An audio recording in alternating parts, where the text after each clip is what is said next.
اعوذ باللہ من الشیطان الرجیم بسم اللہ الرحمن الرحیم وَإِذْ اعْتَزَلْتُمُوهُمْ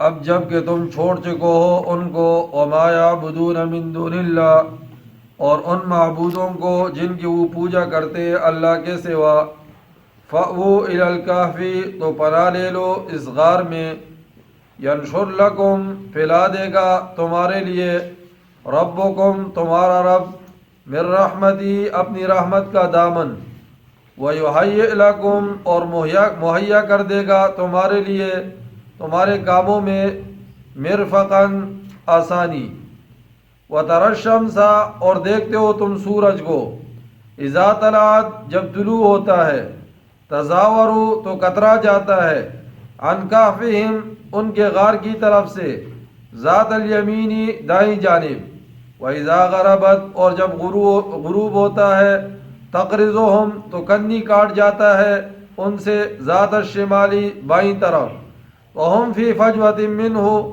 اور وہ ہے ایک کشادہ جگہ میں اس غار کے اندر ذَلِكَ مِنْ آیاتِ اللہ یہ ایک نشانی ہے اللہ کی نشانیوں میں سے مَن يَهْدِ اللَّهُ جس سے ہدایت دے اللہ فَهُوَ الْمُهْتَدِي بس وہی ہے ہدایت یافتہ وَمَن يُضْلِلْ اور جسے گمراہ کر دے وہ فَلَن تَجِدَ لَهُ تو ہرگز نہیں پائے گا تو اس کے لیے وَلِيًّا مُرْشِدًا کوئی دوست راہ بتانے والا وَتَحْسَبُهُمْ اور سمجھتے ہو تم ان کو أَيْقَاظًا کہ جاگ رہے ہیں وہ وَهُمْ رُقُودٌ حالانکہ وہ سو رہے ہیں وَنُقَلِّبُهُمْ اور کروٹ دلواتے ہم ان کو ذات الیمینی دائیں طرف وذات الشمالی اور بائیں طرف وکلبہم اور ان کا کتا باسطن پلائی بیٹا ہے ذراعی اپنے ہاتھ بالوسیدی غار کے منہ کے اوپر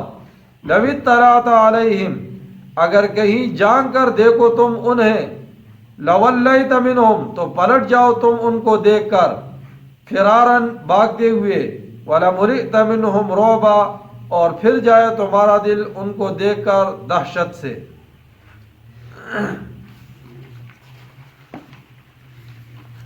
اصحاب کہف کا ذکر ہو رہا تھا کہ یہ 6 نوجوان تھے سرکاری عہدوں کے اوپر تھے بعضوں نے کہا کہ یہ سرکاری عہدوں پر جو لوگ تھے ان کی اولاد تھے انہوں نے ایمان کی دولت قبول کی عیسیٰ علیہ السلام کی طرف ان کو دعوت دی گئی یہ اس پر ایمان لے آئے اگر جب دیکھا کہ بادشاہ وہ کافر ہے بادشاہ کو پتہ چلا تو انہوں نے کہا کہ شاہی لباس اتار دو باقی کہا کہ تمہیں میں مہلت دیتا ہوں بعضوں نے کہا 1 دن مہلت دی بعض مفسرین کی رائے یہ ہے 3 دن مہلت دی بعض مفسرین کی رائے یہ ہے کہ چند دن مہلت دی اور بعض مفسرین کی رائے یہ ہے کہ بادشاہ کہیں سفر پر جا رہا تھا اور ان کو کہا کہ میرے آنے تک تم آپس میں مشورہ کرو تو میں مہلت دے دیتا ہوں یہ نوجوان آپس میں بیٹھ کر انہوں نے مشورہ کیا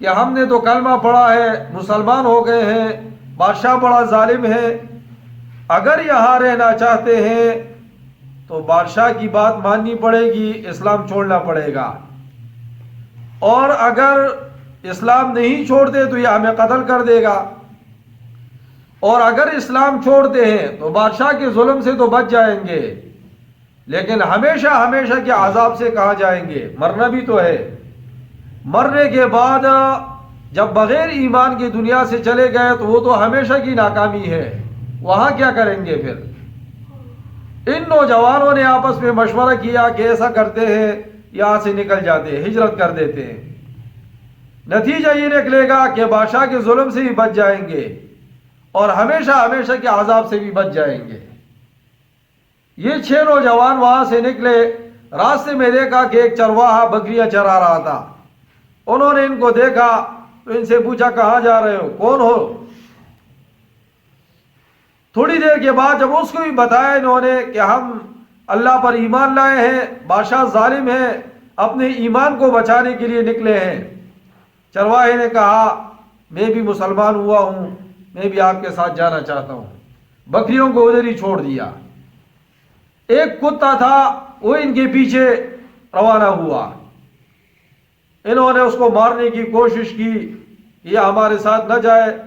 کتے کو اللہ نے قوت گویائی عطا فرمائی اور اس نے کہا میں بھی ایمان والوں کے ساتھ رہنا پسند کرتا ہوں۔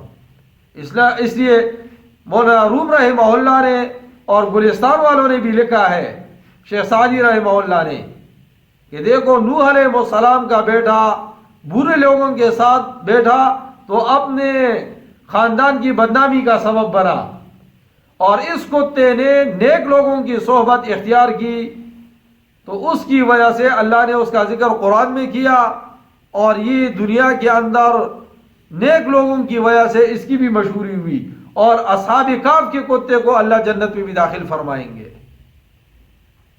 کتے کے بارے میں ایک بات ذہن میں رکھے، شریعت نے کتا رکھنا پسند نہیں فرمایا، اس لیے حضور نے فرمایا جو شوقیہ کتا رکھے گا اپنے گھر میں یا اپنے پاس، فرمایا کہ روزانہ 2 قیرات نیکیاں اس کے نامہ اعمال سے کم کر دی جائے گی۔ ہاں کچھ کتے مستثنا ہے، آپ کی دشمنی ہے، آپ چوکیداری کے لیے کتا رکھ رہے ہیں، باہر سے چور آنے کا خطرہ ہے، آپ کتا رکھ رہے ہیں، آپ نے بکریوں کا ریوڑ رکھا ہے، آپ اس کی حفاظت کے لیے کتا رکھتے ہیں، شریعت نے اس کی اجازت دی ہے، یا آپ شکار کے لیے کتا رکھتے ہیں تو شریعت نے اس کی بھی اجازت دی ہے۔ اس کے علاوہ اگر کوئی کتا رکھتا ہے شوقیہ طور پر تو یہ بہت بڑا گناہ ہے، حدیث میں آتا ہے رحمت کے فرشتے اس گھر میں نہیں آتے۔ اور قرآن میں 2 مثالیں اللہ نے دی ہے، گدھے کی مثال یہودی علماء کی بدعملی کے ساتھ تشبیہ دیتے ہوئے دی ہے کہ جیسے ایک گدھے کے اوپر آپ ایک بہت بڑی کتابوں کا خزانہ جو ہے لاد کر لے جائے جس کی وجہ سے ان کو کوئی فائدہ نہیں پہنچتا، فرمایا ایسے ہی یہودی عالم بدعمل ہے، انہوں نے یہ بوجھ تو اٹھایا ہے کتابوں کا لیکن عمل کچھ بھی نہیں ہے۔ اور کتے کی مثال دی ہے، موسیٰ علیہ السلام کے زمانے میں ایک شخص گزرا ہے، بلم ابن باورہ اس کا نام تھا، قوم کے لوگ گئے، کہا موسیٰ علیہ السلام کے خلاف بد دعا کرو، ہم اس سے بڑے تنگ آئے ہیں۔ اس نے کہا دیکھو یہ اللہ کا پیغمبر ہے، میری دعائیں قبول ہوتی ہے، لیکن اگر میں اس کے خلاف بد دعا کے لیے ہاتھ اٹھاؤں گا تو اللہ مجھے برباد کر دیں گے۔ وہ وہاں سے واپس گئے، کہا تمہارا علاج ہمیں آتا ہے۔ گھر میں جو انہوں نے حرام ذرائع سے مال کمایا تھا اس سے چیزیں خرید کر تحفے تحائف تیار کیے، اور بلم ابن باورہ جو بزرگ تھا اس کے گھر بھیجے، اس کے گھر والوں نے بھی کھائے، بلم ابن باورہ نے بھی کھایا۔ جب وہ حرام لقمہ اندر گیا تو اب یہ دوبارہ آئے، کہا موسیٰ علیہ السلام کے خلاف بد دعا کرو، کیونکہ اندر تو بگڑ گیا تھا۔ اب اس نے جب ہاتھ اٹھائے تو قرآن کہتا ہے فَمَثَلُهُ كَمَثَلِ الْكَلْبِ، ہم نے اسی وقت بلم ابن باورہ جو بزرگ تھا ہم نے اس کو کتا بنا دیا کہ اس نے پیغمبر کے خلاف بد دعا کے لیے ہاتھ اٹھائے۔ تو یہ قرآن میں مثال ذکر کی، اور حدیث میں آتا ہے حضور نے فرمایا جو آدمی کسی کو تحفہ دے کر پھر اس کو واپس لیتا ہے، فرمایا اس کی مثال ایسی ہے جیسے کتا جو ہے الٹیاں کر کے دوبارہ اس کو چاٹتے ہیں، فرمایا اس کی مثال اس طرح ہے۔ اور دوسری روایت میں حضور نے فرمایا کہ ہم مسلمانوں کی مثال بری نہ ہو، کتے کی طرح ہماری مثال نہ ہو، کیونکہ کتے میں 2 چیزیں جو ہے وہ بہت زیادہ ہے، ایک حرص بہت کرتا ہے اور دوسرے نمبر پر شہوت کا مادہ اس میں بہت ہے، اس لیے ہر وقت وہ ہامتا رہتا ہے۔ تو کتا جو ہے یہ نجس العین ہے۔ ہمارے ہاں سر سید احمد خان جو گزرا ہے اور مولانا عبدالحی لکھنوی رحمہ اللہ، یہ بڑے عالم گزرے ہیں، عبدالحی لکھنوی رحمہ، ان کے آپس میں مناظرے ہوتے تھے، ایک دوسرے سے ملاقات نہیں ہوئی تھی، مناظرے ان کے آپس میں چلتے تھے۔ ایک دن کہیں سفر پہ جانا تھا تو دونوں ریل میں ایک سیٹ پر جمع ہو گئے، دیکھا کہ سر سید احمد خان نے ساتھ کتا بھی رکھا ہے، تو مولانا عبدالحی لکھنوی رحمہ اللہ کو یہ پتہ نہیں تھا کہ یہ سر سید احمد خان ہے، اور اس کو یہ پتہ نہیں تھا کہ یہ عبدالحی لکھنوی ہے۔ مولانا عبدالحی لکھنوی رحمہ اللہ نے ان سے پوچھا کہا حضرت یہ کتا کیوں رکھا ہے؟ کہا آپ مولویوں سے سنا ہے کہ جہاں کتا ہو وہاں فرشتے نہیں آتے، تو میں نے اس لیے رکھا ہے کہ موت کا فرشتہ میرے پاس نہ آئے۔ عبدالحی لکھنوی رحمہ اللہ بڑا عالم تھا، انہوں نے کہا کہ اتنا بتاؤ کہ یہ کتے بھی دنیا میں مرتے ہیں کہ نہیں مرتے؟ ہاں مرتے تو ہے۔ کہا ان کی روح نکالنے کے لیے کون آتا ہے؟ کہا فرشتے آتے ہیں۔ کہا جو فرشتہ آپ کے کتے کی روح نکالے گا وہی فرشتہ آپ کی روح نکالنے کے لیے بھی آئے گا۔ پھر اس نے پوچھا کہ آپ کا نام کیا ہے؟ کہا میرا نام عبدالحی لکھنوی ہے۔ کہا تمہارا نام کیا ہے؟ کہا میرا نام سر سید احمد خان ہے۔ پھر ان کی آپس میں ملاقات ہوئی۔ کتا نجس العین ہے، رحمت کے فرشتے نہیں آتے۔ اس لیے امام الانبیاء علیہ السلام سے جبریل علیہ السلام نے وعدہ کیا، یا رسول اللہ میں آؤں گا رات کو۔ آپ بار بار باہر نکلتے دیکھتے جبریل نہیں آئے، انتظار میں تھے آپ۔ اتنے میں صبح کے وقت جبریل تشریف لائے، آپ نے فرمایا جبریل وعدہ کیا تھا آنے کا، آپ کیوں نہیں آئے؟ یا رسول اللہ آپ کے گھر میں کتا ہے، جہاں کتا ہو وہاں تو ہم نہیں آتے۔ حضور حیران ہوئے، میرا گھر اور کتا؟ کہا آپ ذرا جا کر دیکھیں۔ حضور وہاں اندر گئے، اپنے چارپائی کے نیچے دیکھا تو وہ کتے کا چھوٹا سا بچہ تھا۔ تحقیق کرنے پر پتہ چلا کہ حضرت حسین یا حسن رضی اللہ عنہ کتے کے ساتھ بچے کے ساتھ کھیل رہے تھے شام کے وقت، اور وہ ان کے ساتھ گھر آ گیا تھا۔ یہ کہتے ہیں حضور علم غیب جانتے ہیں۔ حضور کے چارپائی کے نیچے کتے کا بچہ ہے، جبریل نے آ کر خبر دی، حضور کا علم نہیں ہے، حضور کا علم نہیں ہے۔ علم غیب صرف خدا کا خاصہ ہے، اللہ کے علاوہ کوئی علم غیب نہیں جانتے۔ اچھا جی،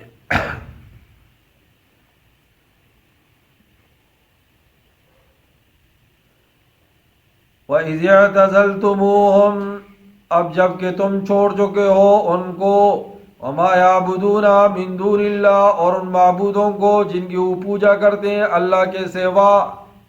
یہ نوجوانوں کو کہا جا رہا ہے کہ تم نے تو اس بادشاہ کو اور معبودان سب کو جو ہے وہ چھوڑ دیا ہے، اب کیا کرو تم؟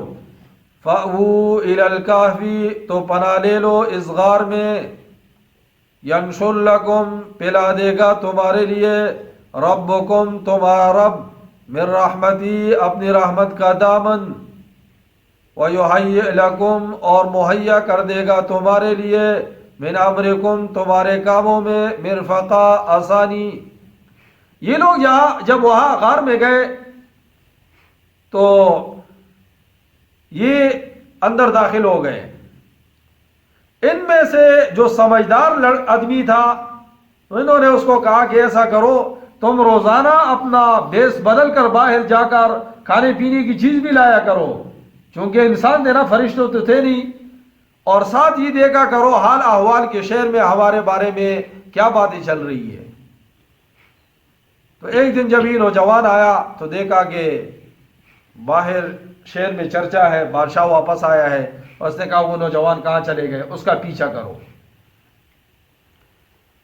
یہ اسی فکر کے اندر تھے کہ اب تو شہر میں چرچا ہے، ہمارے پیچھے لوگ آئیں گے۔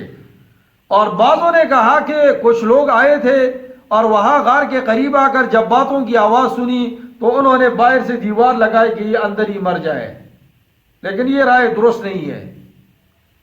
درست رائے یہ ہے کہ اللہ نے ان پر نیند مسلط کر دی، اللہ اس پر قادر تھے۔ عزیر علیہ السلام کو اللہ نے نیند مسلط کر دی، اور کئی عرصے کے بعد اللہ نے ان کو اٹھایا، 100 سال کے بعد۔ امام الانبیاء علیہ السلام جب ہجرت کر کے مکہ سے مدینہ جا رہے تھے تو غار ثور کے اندر آپ 3 دن روپوش رہے۔ کفار جب آپ کے پیچھے آئے بالکل غار کے قریب آئے، ابوبکر صدیق رضی اللہ عنہ نے فرمایا یا رسول اللہ اگر یہ ذرا اندر جان کر دیکھے تو یہ تو ہمیں دیکھ لیں گے۔ آپ نے فرمایا لا تحزن، غم مت کرو، اللہ ہمارے ساتھ ہے۔ غار کے پاس پہنچ کر انہوں نے کہا یہ جو مکڑی نے یہاں جالا دیا ہے، کبوتر نے یہاں گھونسلہ بنایا ہے، انڈے دیے ہیں، کہا یہ تو پیغمبر یہ محمد کے والد کی پیدائش سے پہلے کا لگتا ہے، لہذا یہاں کون آ سکتا ہے، لہذا واپس چلے جاؤ۔ اسی طرح فرمایا کہ جب یہ اس پریشانی میں تھے تو اللہ نے کہا دیکھو میرے اوپر ایمان لائے ہیں، وہاں اپنے علاقے کو چھوڑ کر آئے ہیں، پریشان بھی ہے، اللہ نے ان کے اوپر نیند کو مسلط کر دیا۔ فضربنا علی آذانہم، ہم نے کانوں پر تبکی دی جیسے بچوں کو تبکی دے کر سلایا جاتا ہے. اور کتا جو ہے نا وہ باہر آگے آ رہا ہے، پاؤں پھیلا کر وہاں بیٹھ گیا، کوئی وہاں قریب نہیں آ سکتا. وَتَرَى الشَّمْسَ، اور دیکھتے ہو تم سورج کو، اذا طلعت، جب طلوع ہوتا ہے، تزاور عن کافہم، تو کترا جاتا ہے ان کے غار کی طرف سے، ذات الیمین، دائیں جانب، وَإِذَا غَرَبَتْ، اور جب غروب ہوتا ہے، تقرضہم، تو کندی کاٹ جاتا ہے، ذات الشمال، ان سے بائیں طرف، وَهُمْ فِي فَجْوَةٍ مِّنْهُ، اور وہ ہے ایک کشادہ جگہ میں اس غار کے اندر. سورج جب طلوع ہوتا ہے نا مشرق کی طرف سے، غروب ہوتا ہے مغرب کے اندر. اب اللہ نے سورج سے بچاؤ کا کہ یہ خراب نہ ہو جائے، دھوپ سے تنگ نہ ہو جائے، چونکہ مرے ہوئے تو نہیں تھے نا، نیل مسلط تھی، تو اللہ نے ان کو سلایا تھا شمالاً اور جنوباً، شمالاً اور جنوباً. تو اللہ نے سورج سے بچنے کا بھی بندوبست فرمایا اور سردی سے بچنے کا بھی بندوبست فرما دیا. اور اللہ نے ان کو غار کے اندر، اور وہ ہے کشادہ جگہ میں اس غار کے اندر، یعنی غار کو اللہ نے اتنا کشادہ کر دیا تاکہ یہ وہاں اندر رہ کر تنگی محسوس نہ کرے. ذالک من آیات اللہ، یہ ایک نشانی ہے اللہ کی نشانیوں میں سے. من یہد اللہ، جس سے ہدایت دے اللہ، فہو المہتد، پس وہی ہے ہدایت یافتہ. یہ سب کو چھوڑ کر اللہ نے دل میں ایمان راسخ کر دیا. وَمَن يُضْلِلْ، اور جس سے گمراہ کر دے وہ، فَلَن تَجِدَ لَهُ، تو ہرگز نہیں پائے گا تو اس کے لیے، وَلِيًّا مُرْشِدًا، کوئی دوست راہ بتانے والا.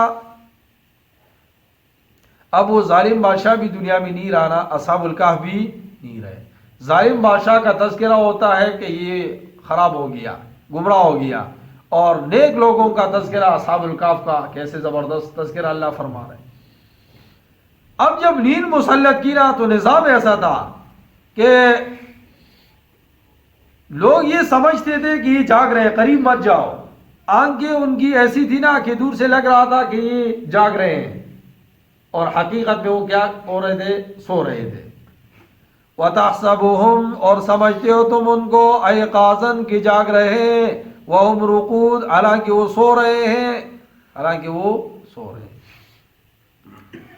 وَنُقَلِّبُهُمْ ذَاتَ الْيَمِينِ وَذَاتَ الشِّمَالِ، اور کروٹ دلواتے ہم ان کو دائیں طرف اور بائیں طرف. ایک کروٹ پر بندہ تھک جاتا ہے نا، تو اللہ کروٹ، بعضوں نے کہا 10 سال کے بعد کروٹ دیتے تھے، بعضوں نے کہا 9 سال کے بعد کروٹ دیتے تھے، اور کوئی تفسیری بات تو ہے نہیں ہے. آپ اللہ کروٹ دیتے تھے، جب اللہ ضرورت محسوس کرتے تھے تو ان کو کروٹ بدل. اچھا جی، جیسے آتا ہے نا روایت میں کہ رات کو جب لوگ تہجد کے ٹائم کا وقت ہوتا ہے نا، تو فرشتوں کی جماعتیں جو ہے نا وہ آتی ہے. بعض لوگ ایسے ہوتے ہیں اللہ کے پسندیدہ، اللہ فرماتے ہیں جا کر ان کی کروٹ کیا کر دو؟ تبدیل کر دو. ان کی مرضی ہے اٹھ جائیں گے، نہیں ہے تو سوئے رہیں گے. اور بعض لوگ ایسے ہیں کہ اللہ فرماتے ہیں کہ جا کر ان کو جو ہے نا کیا کر دو، ان کو کروٹ بھی نہ دو.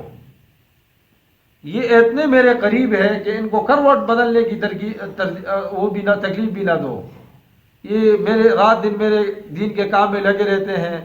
اب درمیان میں اگر یہ سو گئے ہیں، اٹھ گئے تو ان کی مرضی، نہ اٹھے تو پھر بھی ان کی مرضی. اور جو بالکل پسندیدہ نہیں ہوتا تو کہتے ہیں جا کر ان کو کیا کر دو؟ سلا دو. اور شیطان بھی آ کر ان کو کیا کر دیتا ہے؟ سلا دیتا ہے. اب یہ کہتے ہیں اٹھتا ہوں، تھوڑی دیر اٹھتا ہوں، پھر ٹائم دیکھتا ہے 10 منٹ نماز میں، کہتے ہیں بس اٹھ جاتا ہوں، 5 منٹ بڑی چیز ہے. پھر الارم لگاتا ہے، پھر 5 منٹ کے بعد ایسی نیند جب اٹھتا ہے تو 7 بج رہے ہوتے ہیں. 7 حدیث میں آتا ہے جب وقت گزرتا ہے تو شیطان اپنا عضو تناسل جو ہے وہ اس شخص کے کان میں داخل کر کے اس میں پیشاب کرتا ہے. اور جب یہ 7 بجے اٹھتا ہے تو کسلان النفس، یہ بڑا سست ہوا ہوتا ہے، پریشان، کیونکہ خدا کا حکم توڑا ہوتا ہے. اور اس کے مقابلے میں جب یہ اٹھ کر فجر کی نماز پڑھتا ہے، حدیث میں آتا ہے فرحان النفس، مسجد سے نکلتا ہے باہر، اس کا دل بڑا باغ باغ ہوتا ہے، بڑا خوش ہوتا ہے. اور تجربہ کر کے آپ دیکھ لو کہ میں نے خدا کا حکم کیا کر دیا ہے. یہ پھر کہتے ہیں مولوی صاحب کوئی وظیفہ بتاؤ، کاروبار بھی برکت نہیں ہوتا، پریشان رہتا ہوں میں، پریشان رہتا ہوں۔ تو میں ان کو کہتا ہوں پہلے ذرا جاؤ نا شفیق پلازے میں دیکھو کوئی ایسا ڈاکٹر بھی ہے جو شیطان کے پیشاب کو جو ہے تمہارے کانوں سے کسی انجیکشن کے تھرو نکال سکے۔ کہتے ہیں ایسا تو کوئی ڈاکٹر نہیں ہے۔ تو میں نے کہا تمہارے کان میں جب شیطان نے پیشاب کیا ہے نا تو تم پریشان ہی رہو گے، کوئی وظیفہ ایسا نہیں ہے کہ تم مطمئن رہ سکو۔ یہ تو حدیث کے الفاظ میں نے آپ کو بتائے۔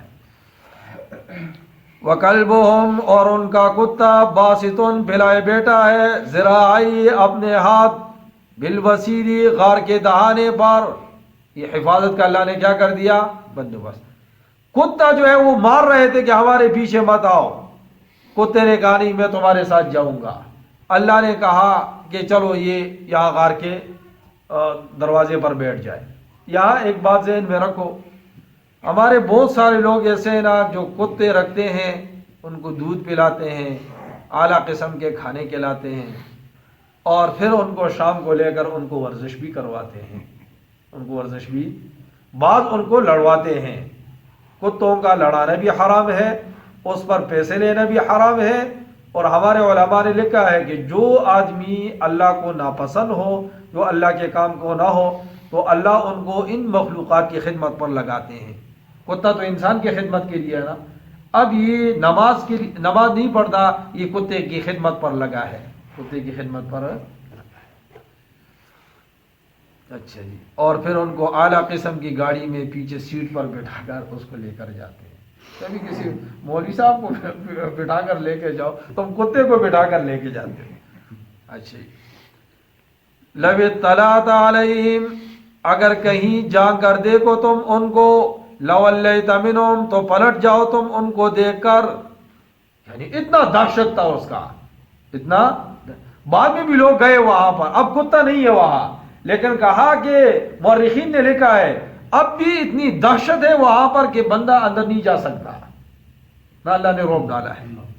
لَوَلَّيْتَ مِنْهُمْ، تو تم پلٹ جاؤ تم ان کو دیکھ کر، فرارن بھاگتے ہوئے، وَلَمُلِئْتَ مِنْهُمْ رُعْبًا، اور بھر جائے تمہارا دل ان کو دیکھ کر دہشت سے، ان کو دیکھ کر دہشت۔ کیا مقام ہے اصحاب کہف کا؟ مقام کیوں ملا؟ اپنے ایمان کو بچایا ہے، اپنے ایمان کو بچایا۔ آج بھی اگر ہم اپنے ایمان کو بچائیں نا، ہمارے اوپر حالات آئیں گی، مشکلات آئے گی، بھوک آئے گا، ہر طرف سے فتنے فسادات آئیں گے۔ اصحاب کہف کو ذہن میں رکھو، اور پھر اپنے ایمان کو صبح شام شکر ادا کرو، خدایا ایمان کی دولت سے نوازا ہے، بن مانگے ایمان دیا ہے، خدایا میرے ماں باپ کو مسلمان بنایا ہے۔